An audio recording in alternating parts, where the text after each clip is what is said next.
আমি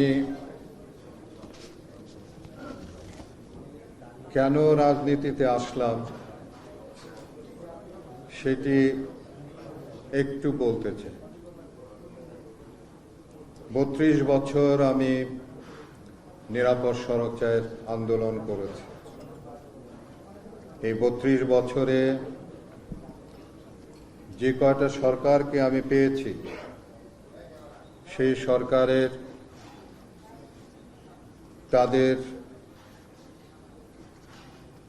কোনো রকমের সাহায্য সহযোগিতা পায়নি। না পাওয়ার জন্যে আমার নিরাপদ সড়ক আন্দোলন, যেটি ২৫ বছরে বাংলাদেশ স্বাধীন হয়েছে, কিন্তু ৩২ বছরে নিরাপদ সড়ককে আমি বাস্তবায়ন করতে পারিনি। আমি যেটুকু জানি,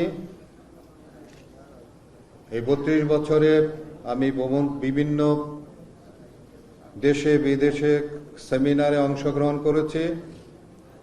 সেই সেমিনারে অংশগ্রহণের মাধ্যমে আমি যেটুকু জানতে পেরেছি সেটি হলো যে সরকারের সহযোগিতা ছাড়া, তাদের সহযোগিতা ছাড়া এটিকে বাস্তবায়ন করা সম্ভব নয়।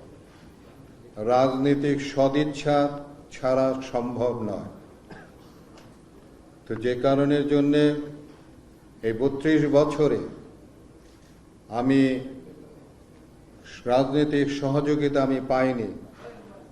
না পাওয়ার জন্যে ৩২ বছর আমার জীবন থেকে যে সময় আমি ব্যয় করেছি,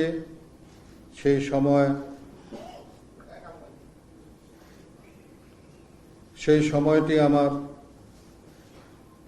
আমি বলবো যে ব্যর্থতাই হয়েছে। যদিও কিছু কিছু সফলতা আমার এসেছে, কিন্তু আমি যে কথাটি বললাম যে ২৫ বছরে বাংলাদেশ স্বাধীন হয়েছে, কিন্তু ৩২ বছরে নিরাপদ সড়ক চাই কিন্তু বাস্তবায়ন হয়নি।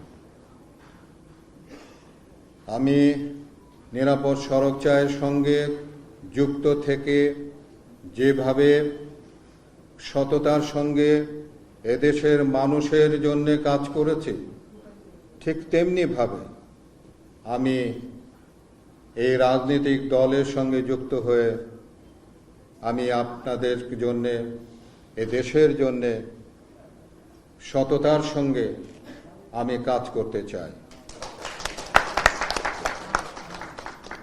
আমি আশা করব যে আপনারা আমার এই কাজের সহযোগিতা করবেন, আমাকে উৎসাহিত করবেন, আমার ভুল ত্রুটি ক্ষমা সুন্দর দৃষ্টিতে দেখবেন এবং আমাকে সবসময় অনুপ্রাণিত করবেন।